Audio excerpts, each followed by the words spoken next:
नमस्कार दोस्तों, स्वागत है आपका आपके अपनी YouTube channel RBSC online classes में। आज से अपन स्टार्ट करने जा रहे हैं क्लास 10th का चैप्टर नंबर 6 यानी जैव प्रक्रम के बारे में।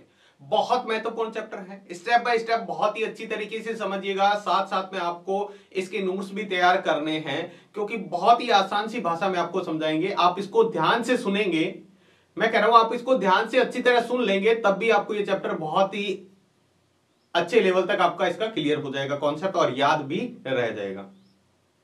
तो ये जो चैप्टर है आपको मैं बता देता हूं, अपने राजस्थान बोर्ड के अंदर इसके अंदर से एक बड़ा क्वेश्चन 100% आने वाला है। इसके अंदर 4 महत्वपूर्ण तंत्र हैं मानव के, जिसके अंदर बात करें सबसे पहले पाचन तंत्र, उसके बाद श्वसन तंत्र, परिसंचरण तंत्र और लास्ट में है उत्सर्जन तंत्र। ये 4 तंत्र जो है काफी महत्वपूर्ण है और इसमें से पर्सन काफी बार मतलब चारों में से एक 100% आना ही है। तो क्यों ना इसको बहुत ही अच्छी तरीके से तैयार किया जाए, जब कि हमें पता है कि इसमें से पर्सन ये निश्चित तौर पे बड़ा पर्सन 4 तंत्र में से आने वाला है, तो उनको हम बहुत ही अच्छी तरीके से क्लियर करते हैं। लेकिन उसके साथ साथ हमें बहुत सारी और भी चीजें क्लियर करनी पड़ेगी ताकि वो चीजें हमें अच्छे से समझ में आ सके। तो चलिए आज हम स्टार्ट करते हैं इस चैप्टर को। बिल्कुल बेसिक लेवल से बहुत महत्वपूर्ण बातें हैं, बहुत ही महत्वपूर्ण बातों से स्टार्ट करते हैं इस चैप्टर को। पूरा ध्यान से देखिएगा, पूरा वीडियो अच्छे से देखिएगा ताकि आज का जो कॉन्सेप्ट है अगर आपको अच्छे से समझ में आ गया तो आगे के जो चैप्टर का पार्ट है वो आपको अच्छे से क्लियर होता रहेगा। तो चलिए हम बात करते हैं, हमारा जो चैप्टर है 6 नंबर चैप्टर वो है जैव प्रक्रम। कौन सा है? जैव प्रक्रम। जैव प्रक्रम को समझने से पहले हम कुछ समझते हैं जीवों के बारे में, यानी कुछ पदार्थों के बारे में, कौन सजीव होते हैं और कौन निर्जीव होते हैं। हालांकि आपको काफी हद तक पता है लेकिन फिर भी हम इसको थोड़े से डाउट्स को क्लियर करते हुए आगे चलते हैं। जैसे हम बात करें सजीव और निर्जीव में क्या अंतर है, तो सजीव कौन से होते हैं? सजीव वे होते हैं जो क्या करते हैं, जिसमें जीवन होता है। जिसमें क्या होता है? जीवन होता है। ठीक है, यानी ऐसे जीव, ऐसे पदार्थ जिनके अंदर जीवन होता है वो सजीव हैं और वो बहुत सारी और भी क्रियाएं करते हैं। जैसे उनमें वृद्धि होती है, वो सांस लेते हैं, वो सर्जन करते हैं, वो जनन करते हैं। ये सारी क्रियाएं उनके अंदर होती है, उन पदार्थों को हम सजीव कहते हैं। यानी जिनमें वृद्धि, श्वसन, जनन, उत्सर्जन आदि क्रियाएं होती है उसे हम सजीव कहते हैं। जिसमें सभी पेड़ पौधे आते हैं। तो आप कहेंगे सर पेड़ पौधे गति थोड़ी करते हैं, गति नहीं करते हैं, लेकिन वो वृद्धि जरूर करते हैं। उनका धीरे धीरे उनकी वृद्धि होती है और बड़े होते रहते हैं। वो सांस लेते हैं, किस तरह से लेते हैं वो भी हम जानेंगे। तो इस तरह की क्रियाएं हैं वो क्या कहलाती है? सजीव कहलाती है। तो निर्जीव कौन से होते हैं? जिनके अंदर ये क्रियाएं नहीं होती, जिन पदार्थों के अंदर जीवन नहीं होता, जिनके अंदर श्वसन, पाचन और उत्सर्जन, जनन आदि क्रियाएं नहीं होती है, वो निर्जीव होते हैं। निर्जीव में अपन जैसे कह सकते हैं जैसे कार हो गया, मेज हो गया आदि, ये जो चीजें होती है वो क्या होती है? निर्जीव होती है। तो सजीव और निर्जीव में आपको अच्छे से समझ में आ गया। आप कहेंगे सर पानी बहता है, वो भी तो बह रहा है, वो भी गति कर रहा है, लेकिन उसमें बाकी क्रियाएं नहीं है। और पानी बहने का कोई रीजन होता है, अपने आप नहीं बह जाता। कहीं गुरुत्वाकर्षण के कारण, कहीं वहां उसका लेवल ऊपर नीचे है जिसके कारण बहता है, या उसके अंदर कोई ऐसी ऊर्जा दी गई है जिसके कारण वो बह रहा है। हवा के बहने का कारण भी कहीं ना कहीं यही होता है। लेकिन बाकी क्रियाएं भी होनी चाहिए, जीवन तो होना ही होना चाहिए, साथ में उसमें वृद्धि होनी चाहिए, श्वसन होना चाहिए, उसका जनन, उत्सर्जन, ये क्रियाएं भी होनी चाहिए। वो क्या कहलाते हैं? सजीव कहलाते हैं। हम बहुत सारी चीजें देख सकते हैं, जैसे इंसान है, पशु पक्षी हैं, मछलियां हैं, जो सारे हैं, सांप हो गया, पेड़ पौधे हो गए, ये सारे किस में आते हैं? सजीव में आते हैं। यानी जितने भी जीव जंतु हैं, जितने भी पेड़ पौधे हैं, सारे क्या हैं? सजीव हैं। वही निर्जीव की बात करें तो हम कपड़ा ले सकते हैं, जो ब्रश हो गया, ये सॉक्स हो गया, टेबल हो गई, डॉल हो गया, कार हो गई, ये सारे क्या हैं? ये निर्जीव हैं। इनमें ये क्रियाएं नहीं होती है, ये श्वसन की, उत्सर्जन की, जनन की, वृद्धि की, इनकी क्रियाएं नहीं होती है, इसलिए क्या है? ये निर्जीव है। तो ये हमने स्टार्टिंग में बेसिक समझा है सजीव और निर्जीव को। थोड़ा और इसकी जानकारी लेते हैं आगे। जैसा कि हमें पता है हमारा शरीर किन से बनता है? हमारा शरीर कह दो या कोई भी जीव है उनका शरीर बनता है कोशिकाओं से। किन से बनता है? कोशिकाओं से। तो हमारा जो शरीर है वो किससे बनता है? कोशिकाओं से। थोड़ा सा और चलते हैं, शरीर का निर्माण कैसे होता है? शरीर का निर्माण इस तरह से होता है, शरीर का निर्माण कुछ इस तरह से होता है कि जो कोशिकाएं होती है वो क्या करती है? उत्तक का निर्माण करती है। यानी एक जैसा कार्य करने वाली कोशिकाएं मिलकर उत्तक का निर्माण करती है। उत्तक मिलकर क्या करते हैं? अंग का निर्माण करते हैं। अंग मिलकर किसका निर्माण करते हैं? तंत्र का। और तंत्र से क्या बनता है? तंत्र मिलकर शरीर का निर्माण कर देते हैं।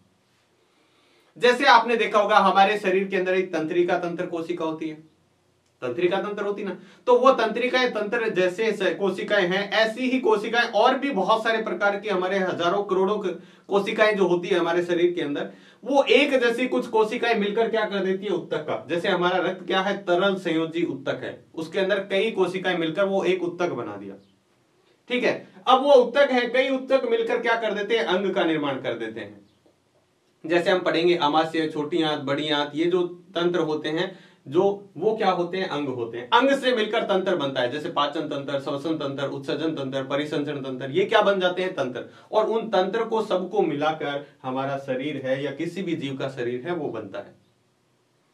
तो हमारे शरीर की सबसे छोटी इकाई कौन सी है, संरचनात्मक और क्रियात्मक इकाई कहें आपको, शरीर की सबसे छोटी संरचनात्मक और क्रियात्मक इकाई तो कौन सी है, वो है कोशिका। कौन सी है, कोशिका। संरचनात्मक और क्रियात्मक इकाई की बात करें तो कोशिका होती है, जो हमारे शरीर की कोशिका होती है वो हमारे शरीर की सबसे छोटी संरचनात्मक और क्रियात्मक इकाई है।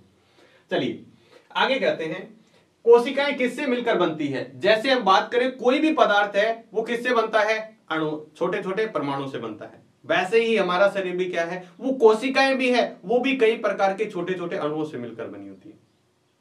ठीक है, जो कोशिकाएं होती है वो अणुओं से मिलकर बनी होती है। जीवन को, जो हमारा जीवन है उसको चलाने के लिए, जीवन को चलाने के लिए कई तरह की हमारे क्या हो जाती है, चोट लग जाती है कहीं, उसको वापस मरम्मत करने के लिए, तो इस तरह के या अनुरक्षण, हमारे शरीर का पूरा मेंटेनेंस करने के लिए क्या होते हैं, करने के लिए विभिन्न प्रकार के अणुओं की आवश्यकता होती है। अलग अलग प्रकार के बहुत सारे अणुओं की आवश्यकता होती है जिससे हमारा शरीर के ये सारे काम होते हैं। अगर चोट लग जाती है तो कई दिन में हम देखते हैं वहां पर वापस सही हो जाती है। तो वो सही होने का क्या कारण था, तो ऐसे ही क्या होते हैं, ये जो कारण है वो है अणुओं की गति के कारण होता है सब। और इन अणुओं की गतिशील बनाए रखना आवश्यक होता है। जब तक ये अणु गतिशील रहेंगे तब ये सारी चीजें होती रहेगी, हमारे शरीर को चलाते रहेंगे, हमारे शरीर में जो भी दिक्कतें आएंगी मरम्मत करते रहेंगे, हमारे शरीर का मेंटेनेंस करते रहेंगे। तो ये इनके लिए इन अणुओं की गति आवश्यक है। लेकिन एक बात यहां पर, जिनमें भी ये, जिन जीवों में ये गतियां होती हैं अणुओं की, वो क्या कहलाते हैं, सजीव कहलाते हैं। इस प्रकार की जो, इसके बाद में बात करें यहां पर एक और, विषाणु यानी वायरस। वायरस में ऐसी कोई आणविक गति नहीं होती है, विषाणु में यानी वायरस में ऐसी कोई आणविक गति नहीं होती है, इसलिए इसके सजीव होने पर भी विवाद है। फिक्स नहीं है कि जो विषाणु या वायरस है वो सजीव ही होता है, क्योंकि उसके अंदर आणविक गति नहीं हो रही है इसलिए। तो ये तो थी बिल्कुल बेसिक सी जानकारी कि सजीव और निर्जीव क्या होते हैं, किस तरह से बनते हैं। अब आइए हम चैप्टर पे चलते हैं, हमारा जैव प्रक्रम। अब हम बात करते हैं जैव प्रक्रम क्या होता है। जैव प्रक्रम होता है जीवधारियों में जीवित रहने के लिए होने वाली समस्त क्रियाएं, समस्त क्रियाओं को सामूहिक रूप से, आपको जीवित रहने के लिए सांस भी लेना पड़ेगा, आपको हृदय का धड़कना भी जरूरी है, सभी अंगों तक रक्त का पहुंचाना, ऑक्सीजन का पहुंचाना, और भी बहुत सारे कार्य हैं। तो इन सभी का सम्मिलित रूप जो कहलाता है वो कहलाता है जैव प्रक्रम। जैव प्रक्रम यानी जीवधारियों में जीवित रहने के लिए होने वाली समस्त क्रियाओं को सामूहिक रूप से जैव प्रक्रम कहते हैं। क्या कहते हैं, जैव प्रक्रम। सामूहिक रूप से कौन कौन सी, जैसे पोषण, पाचन, श्वसन, उत्सर्जन, ये सारी क्रियाएं मिलकर क्या करती है, ये सारी जितनी भी हमारे शरीर के अंदर क्रियाएं होती है उन सभी के सामूहिक रूप से, उन सभी के ग्रुप को हम क्या कह देते हैं, जैव प्रक्रम कह देते हैं। या फिर हमारी दूसरी परिभाषा है, जीवों में वे सभी प्रक्रम, जीवों में वे सभी प्रक्रम, जीवों में वे सभी प्रक्रम जिनके द्वारा जीवों का क्या होता है, अनुरक्षण होता है। अनुरक्षण का मतलब मेंटेनेंस होता है, आपका शरीर का पूरा मेंटेनेंस जो होता है। हम जैसे बाइक का, गाड़ी का, इनका मेंटेनेंस करते हैं ना, बार बार उनको रिपेयर कराना, कोई खराब हो गया है, कोई पार्ट जो हो गया है उसको सही करवाना, उसके अंदर उचित पेट्रोल डलाना, सही टाइम पर टायरों में हवा डलाना, तो ये बाइक का मेंटेनेंस हो गया। वैसे अपने शरीर के मेंटेनेंस की भी जरूरत पड़ती है। ठीक है, तो क्या है, जीवों में वे सभी प्रक्रम जिनके द्वारा जीवों का अनुरक्षण होता है जो जैव प्रक्रम कहलाते हैं। वो क्या कहलाते हैं, जैव प्रक्रम कहलाते हैं। वो क्या कहलाते हैं, जैव प्रक्रम कहलाते हैं। तो उम्मीद है आपको समझ में आ गया होगा। यानी आप में दोनों में से जो आपको परिभाषा अच्छी लगे वो याद कर सकते हो। जीवधारियों में जीवित रहने के लिए होने वाली समस्त क्रियाओं को सामूहिक रूप से जैव प्रक्रम कहते हैं। सिंपल सी परिभाषा। चलिए हम इसको आगे समझते हैं। अब है हमारा पोषण। क्या है पोषण, पोषण को समझते हैं, क्या होता है पोषण। आपको पता ही है पोषण मतलब भोजन करना, लेकिन इसको और जीवों द्वारा पोषक तत्वों को अंतर्ग्रहण कर इन पोषक तत्वों का उपयोग करने की जो प्रक्रिया है उसको पोषण कहते हैं। ध्यान से सुनिएगा, हम जो भोजन खाते हैं किस लिए खाते हैं, उसका बाद में शरीर उपयोग करता है, उससे ऊर्जा बनाता है। तो सिर्फ पोषण भोजन खाना ही नहीं है, उस भोजन का हमारे शरीर का उपयोग करना। जो हमने भोजन खाया है उस खाने के साथ साथ उस शरीर में उसका उपयोग करना, दोनों चीजों मिलाकर हम क्या कहलाते हैं, उसको कहते हैं पोषण।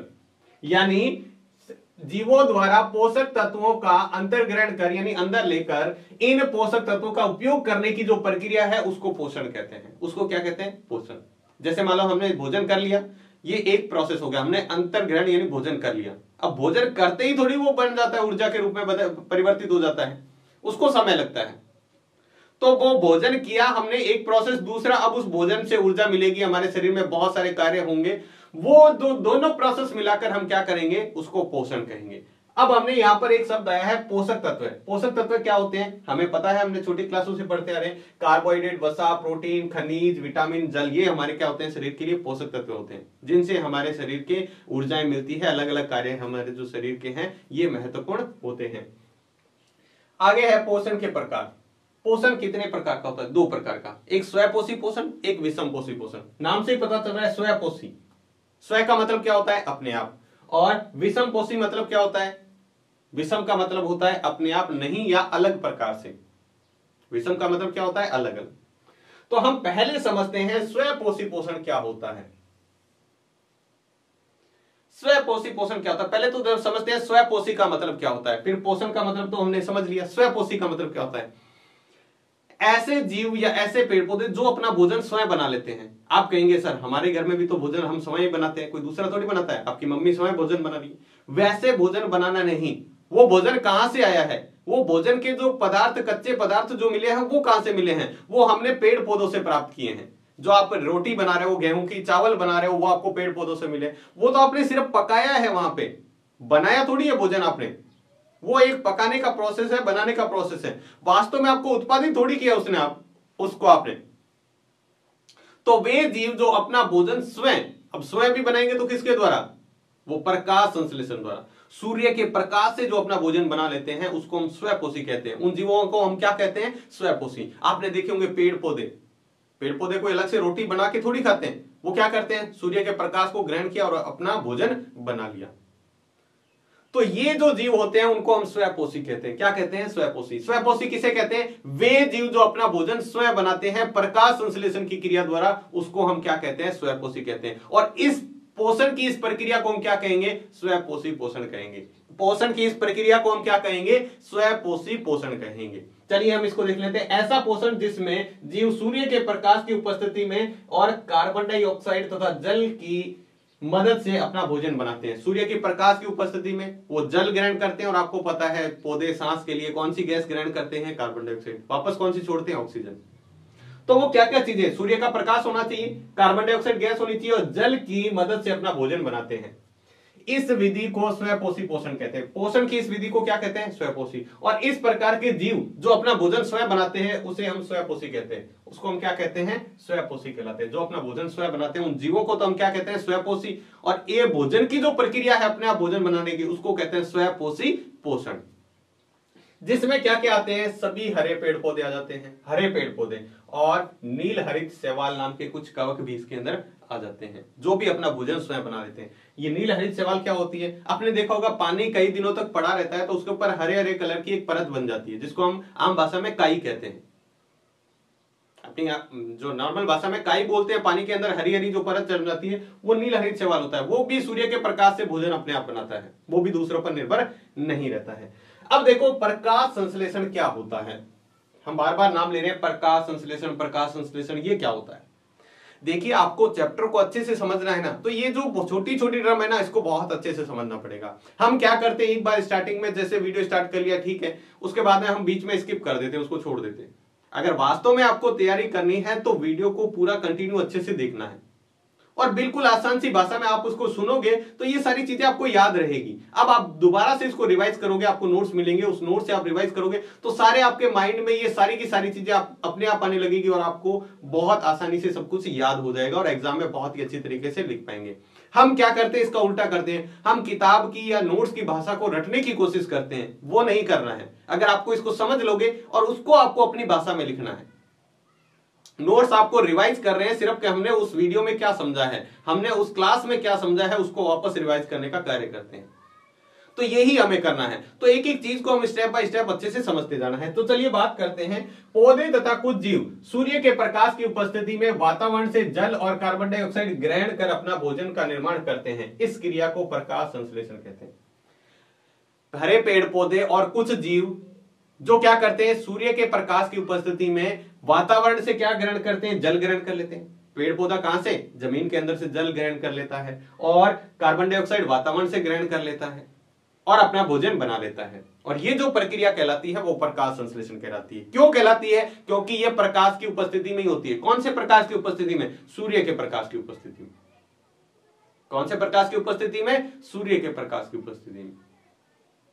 इसलिए हम इसको क्या कहते हैं, प्रकाश संश्लेषण विक्रिया कहते हैं। आप कहेंगे सर लाइट जला के छोड़ दे तो वो तो प्रकाश आएगा, नहीं, सूर्य के प्रकाश की उपस्थिति में इनका क्या होता है, भोजन बनता है। तो इस क्रिया को प्रकाश संश्लेषण कहते हैं। यानी कुछ पेड़ पौधे और जीव सूर्य की उपस्थिति में जल और कार्बन डाइऑक्साइड ग्रहण कर अपना भोजन स्वयं बना लेते हैं।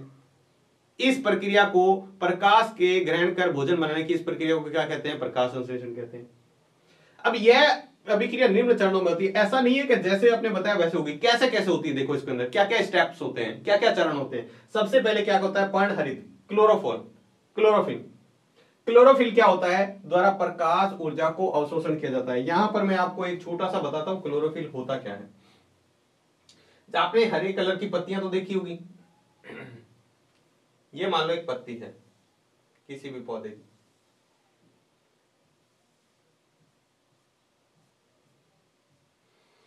ठीक है। अब इस पत्ती को आपने गौर से देखना, इसके अंदर इस तरह की पत्ती होती है। इसके अंदर आपने क्या देखे होंगे, इसने आपने देखे होंगे इसके अंदर इस तरह के, आप गौर से देखना कभी लेंस से, तो आपको इसके अंदर हरे हरे ये धब्बे दिखाई देंगे।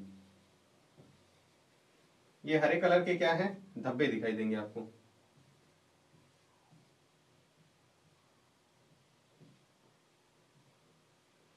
ठीक है, ये हरे कलर के धब्बे क्या होते हैं, हरे कलर के कोई धब्बे नहीं होते हैं, ये होते हैं क्लोरोफिल।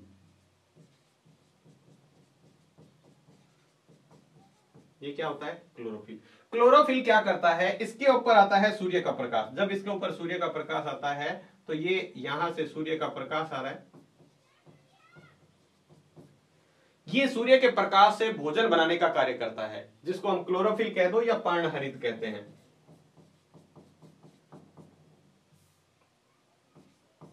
पर्णहरित कह दो, क्लोरोफिल या पर्णहरित दोनों ही नाम होते हैं। तो ये क्या करते हैं, अपना भोजन इसके द्वारा बनाते हैं। ऐसा नहीं है कि पत्ती का हर भाग बना लेगा। जहां क्लोरोफिल है, यानी जिस पादप में या जिस पत्ती में जिस भाग में क्लोरोफिल पाया जाता है, वही सूर्य के प्रकाश को क्या कर लेता है, भोजन बनाने में मदद करता है। हर कोई भाग नहीं बना सकता। तो सबसे पहला है पर्णहरित या क्लोरोफिल द्वारा प्रकाश ऊर्जा का अवशोषण करना। वो प्रकाश ऊर्जा को क्या करता है, सबसे पहले अवशोषित करता है। उसके बाद में क्या करता है, प्रकाश ऊर्जा को रासायनिक ऊर्जा में बदल देता है। ये जो प्रकाश ऊर्जा, सूर्य के प्रकाश आ रहा है तो प्रकाश ऊर्जा, उसने क्या किया, उसको भोजन के रूप में ग्रहण किया, यानी कुछ रासायन के रूप में उसने ग्रहण किया ऊर्जा प्राप्त करने के लिए, तो उसको रासायनिक ऊर्जा में बदल दिया। प्रकाश ऊर्जा को किस में बदल दिया, रासायनिक ऊर्जा में। उसके बाद में क्या करता है, जल का अपघटन करता है। जल का सूत्र हमारा क्या होता है, H2O। इससे हमारा क्या हो जाता है, H अलग हो जाता है और O अलग हो जाता है, तो जल का अपघटन कर देता है। H2 और O2 बनना है। जल के अपघटन से, जल के टूटने, जल के अणुओं के टूटने से हाइड्रोजन और ऑक्सीजन बनते हैं, H2 और O2 बनता है। और CO2 के अपघटन से कार्बोहाइड्रेट का निर्माण होता है, जो उसको भोजन, अब वो CO2 भी ग्रहण करता है, वातावरण से क्या ग्रहण करता है, CO2 कार्बन डाइऑक्साइड। उस कार्बोहाइड्रेट के अपघटन से क्या बनता है, कार्बोहाइड्रेट बनता है। कार्बोहाइड्रेट से उसे ऊर्जा मिलती है, भोजन मिलता है। ये प्रक्रिया होती है। तो ये पेड़ पौधे जो हैं, कार्बन डाइऑक्साइड को ग्रहण करके हमें कौन सी गैस देते हैं, ऑक्सीजन देते हैं। वो कार्बन डाइऑक्साइड उसने क्या किया, कार्बोहाइड्रेट बना लिया। उस कार्बन डाइऑक्साइड से उसने क्या किया, कार्बोहाइड्रेट बनाया। क्या बनाया, कार्बोहाइड्रेट। तो आपको ये समझ में आ गया कि पोषण किसे कहते हैं, भोजन को अंतर ग्रहण कर और उसका उपयोग करना पोषण कहलाता है। दो प्रकार का होता है, स्वपोषी पोषण और विषम पोषी पोषण। स्वपोषी पोषण किसे कहते हैं, जो जीव अपना भोजन सूर्य के प्रकाश की उपस्थिति में वातावरण से कार्बन डाइऑक्साइड और जल को ग्रहण करके अपना भोजन बना लेते हैं, उन जीवों को कहते हैं स्वयंपोषी जीव। और भोजन की ये जो प्रक्रिया है, पोषण की ये प्रक्रिया है, उसको हम कहते हैं स्वयंपोषी पोषण। उसके बाद में हमने देखा प्रकाश संश्लेषण, सूर्य की उपस्थिति में जल और कार्बन डाइऑक्साइड के द्वारा अपना भोजन बनाना, प्रकाश संश्लेषण। अब प्रकाश संश्लेषण के ये थे क्या प्रोसेस थे। चलिए इसके बाद हम देखते हैं आगे कि किस तरह से ये कार्य होता है। अब देखो ये कार्बन डाइऑक्साइड ग्रहण कैसे करते हैं। हम सुनते हैं पेड़ पौधे सांस लेते हैं, तो कैसे लेते हैं सांस। जैसे इंसान सांस लेते हैं वैसे ही पेड़ पौधे, सभी जीव जितने भी सजीव है वो सांस लेते हैं। तो पेड़ पौधे कैसे सांस लेते हैं, तो इसको हम समझेंगे। यहां पर एक शब्द है रंध्र। रंध्र क्या होते हैं, रंध्र एक छिद्र होते हैं। क्या होते हैं, छोटे छोटे छेद होते हैं, उसको हम रंध्र कहते हैं। कहां पर होते हैं, पत्तियों के अंदर। जो पौधे की पत्तियां होती है, पेड़ की पत्तियां होती है, उसके अंदर पाए जाते हैं। तो देखो पौधे के हरे भाग को की बाह्य त्वचा में असंख्यक सूक्ष्म छिद्र होते हैं, जिन्हें रंध्र कहते हैं। जो पत्ती होती है उसका बाहरी भाग में क्या होते हैं, पत्ती देखो आपने देखी होगी पत्ती इस तरह से, ठीक है। इसके ऊपर वाले हिस्से और नीचे वाले हिस्से में क्या होते हैं, कुछ रंध्र होते हैं, मतलब छोटे छोटे छिद्र होते हैं, बहुत सारे होते हैं, उनको हम रंध्र कहते हैं।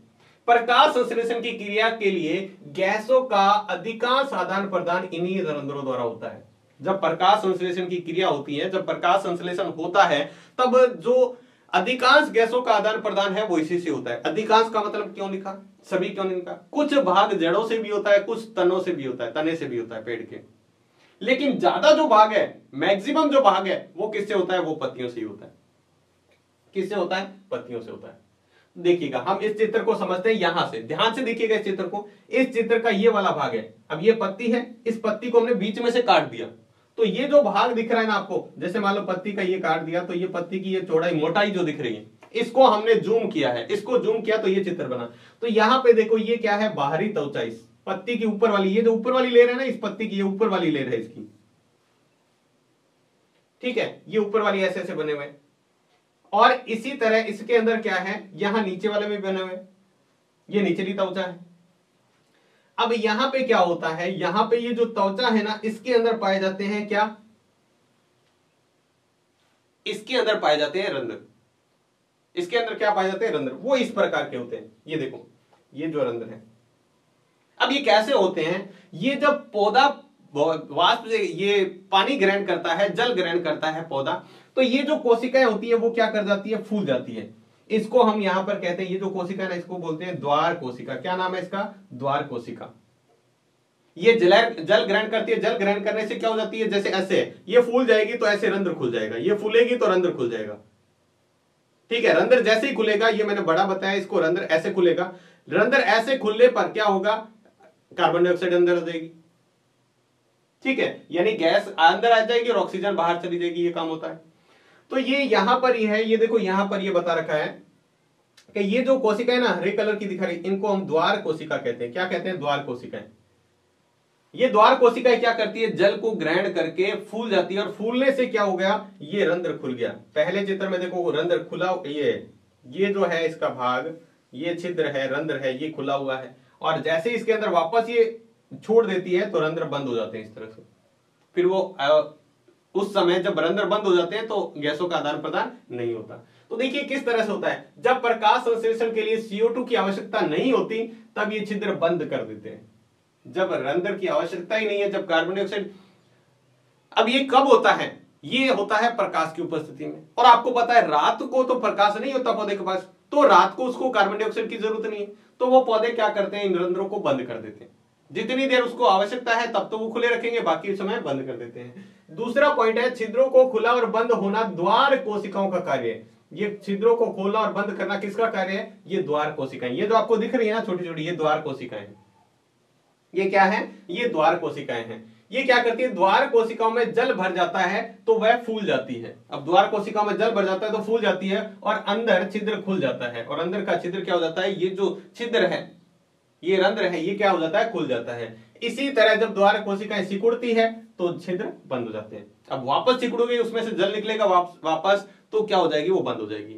तो इसलिए पौधे को जल की बहुत ज्यादा आवश्यकता पड़ती है, क्योंकि वो जल कोशिकाओं में अंदर जाता है और फिर वो वापस सिकुड़ता है, तो वो क्या बन जाता है, वाष्प बन जाता है। तो इस तरह से इस तरह के पौधे को बहुत जल की आवश्यकता होती है उस समय जब प्रकाश संश्लेषण होता है। तो प्रकाश संश्लेषण के समय पौधे में बहुत ज्यादा जल की आवश्यकता होती है। ये आपको दिखा रखा है, ये इस पत्ती की ऊपर वाली सतह, ये रही देखो ऊपर वाली, ऐसे ही बंद होती है ना पत्ती दूसरी तरफ से, और ये इसकी नीचे वाली सतह, ये क्या है इसकी नीचे वाली सतह। अब यहां से जैसे ही कोशिका फूली तो ये क्या बन गया, इसके अंदर से जाने का ये छिद्र बन गया और इसके अंदर क्या आ जाएगी, वायु चली जाएगी। ये रंध्र है इसका। कैसे खुलता है, किसके द्वारा, जब कोशिकाओं में, द्वार कोशिकाओं में, नाम दे दिए द्वार, द्वार का मतलब क्या होता है, गेट, यानी वो गेट है एक तरह से कार्बन डाइऑक्साइड को अंदर आने देने के लिए। तो ये ध्यान रखना, रंध्र क्या होते हैं, पौधे के हरे भागों की त्वचा में असंख्य छिद्र पाए जाते हैं, उनको हम रंध्र कहते हैं। ये रंध्र क्या कहते हैं, प्रकाश संश्लेषण की क्रिया के लिए गैसों का अधिकांश आदान प्रदान इन्हीं के द्वारा होता है और जिन्हें हम क्या कहते हैं, रंध्रों के द्वारा होता है। अब जब कार्बन डाइऑक्साइड की आवश्यकता नहीं है तो ये रंध्र बंद हो जाते हैं, ठीक है। और रंध्र खुला और बंद होना किसके द्वारा, ये द्वार कोशिकाओं पर निर्भर करता है। किसके ऊपर निर्भर करता है, द्वार कोशिकाएं। ये जो हम बात कर रहे हैं ना, ये द्वार कोशिकाएं होती है। ये इसके ऊपर जो त्वचा है, ये देखो यहां पर ये द्वार कोशिकाएं हैं। ये आपको यहां पर अच्छे से दिखा रखी है, ये द्वार कोशिकाएं इसकी। जब इसमें जल भर जाता है तो ये फूल जाती है और फूलने से क्या होता है, रंध्र खुल जाता है और फिर गैसों का आदान प्रदान होता है। और जब कार्बन डाइऑक्साइड की आवश्यकता नहीं होती तो ये सिकुड़ जाती है और सिकुड़ने से वापस रंध्र क्या हो जाते हैं, बंद हो जाते हैं। ठीक है, चलिए हम इसको आगे और समझते हैं थोड़ा सा। ये हमने अभी तक देखा स्वयंपोषी पोषण। स्वयंपोषी हमने देख लिया किस तरह से होता है स्वयंपोषी पोषण। अब हम देखते हैं विषमपोषी पोषण क्या होता है। विषमपोषी किसे कहते हैं, वे जीव जो अपना भोजन स्वयं नहीं बना सकते। स्वयं का मतलब है प्रकाश संश्लेषण की क्रिया द्वारा। ये प्रत्यक्ष या परोक्ष रूप से किसके ऊपर, पेड़ पौधों पर निर्भर रहते हैं। प्रत्यक्ष मतलब डायरेक्ट, जैसे मान लो कोई पेड़ है, ठीक है, इसको कोई हिरण खा रहा है तो ये तो डायरेक्ट इसको खा रहा है, तो ये प्रत्यक्ष रूप से है।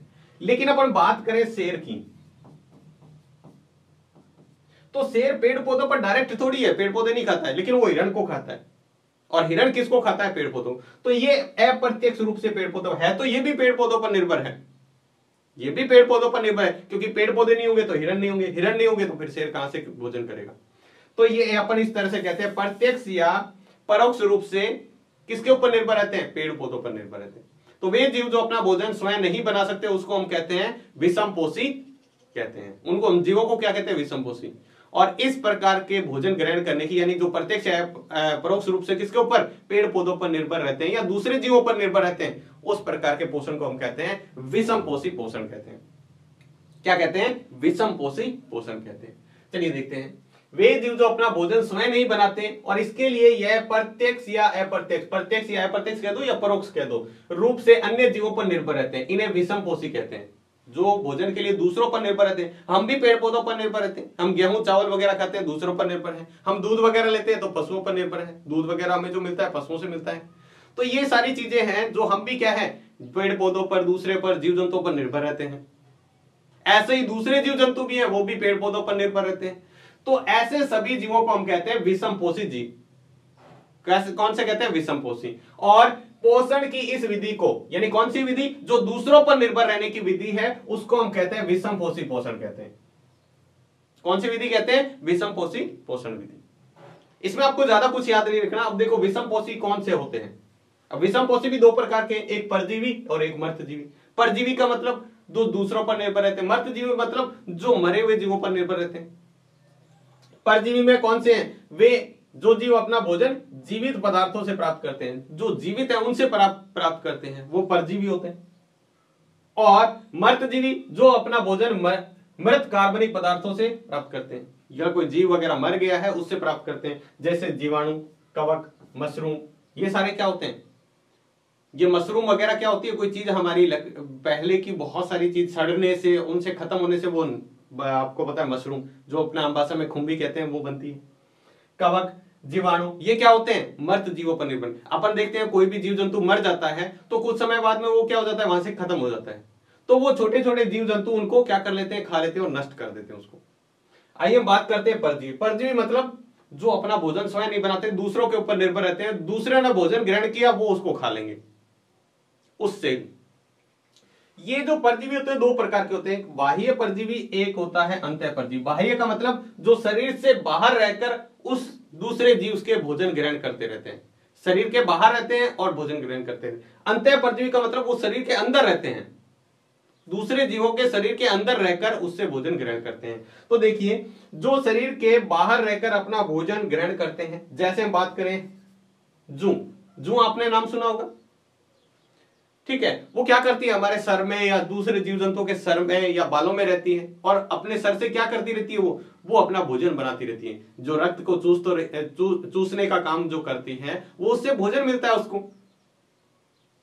ठीक है। इसी तरह खटमल जो होते हैं, जोंक जो होती है, जोंक आपने सुना होगा, जोंक क्या करती है, हाथ के कहीं भी चिपक जाती है और अपने क्या करती है, रक्त चूसने का कार्य स्टार्ट कर देती है, वो उससे भोजन बनाती है अपना। आपने अपनी आम भाषा में राजस्थान में बहुत सारे देखे पशुओं के, उनके जो अपन आम भाषा में जिसको चींचड़ कहते हैं, वो चींचड़ जो चिपक जाते हैं, वो क्या करते हैं, वो उसको चिपक कर अपना भोजन प्राप्त कर रहे हैं। अब वो शरीर से बाहर है और दूसरे जीवों पर निर्भर है, गाय के, भैंस के, इसके अपने देखा, और पशुओं के जो चिपक जाते हैं वो क्या है, वो भी इसी से भोजन ग्रहण कर रहे हैं। अब देखो कौन कौन से हो गए, जोंक हो गया ये।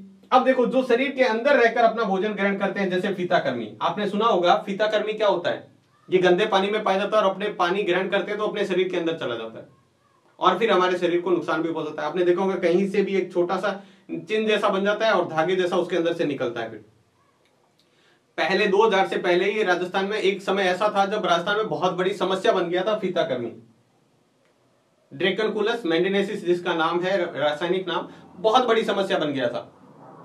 खराब पानी की वजह से लोगों में बहुत ज्यादा फैल गया था, महामारी के रूप में फैल गया था। अभी जैसे कोरोना है, उस समय राजस्थान में बहुत बड़ी समस्या बन गया था। ये जो गंदे पानी में पाया जाता है अपने शरीर के अंदर चला जाता है। आप उस शरीर से वहां से आप खींचोगे तो धागे की तरह बहुत सारा लंबा सा निकलता है, वो धागे की तरह। अमीबा हो गया, शरीर के अंदर रहकर अपना भोजन बनाता है। तो ये सारे जीव क्या है, अंदर रहकर जो भोजन बनाते हैं वो अंतः परजीवी कहलाते हैं। तो हम बहुत सारे जीव ऐसे देखते हैं जो डायरेक्टली, कुछ तो क्या होते हैं जो विषमपोषी हैं, वो डायरेक्टली या तो किसी के ऊपर निर्भर हैं, जो जीवित है उनके ऊपर, कुछ मर्त जो जीव है उनके ऊपर निर्भर है, जो जीवों पर निर्भर। आपने नाम सुना अमरबेल, अमरबेल क्या होती है, किसी भी पौधे के साथ में वो लिपट कर ऊपर चढ़ती रहती है और उस पौधे ने जो पोषक तत्व ग्रहण किए वो उससे ग्रहण करती रहती है।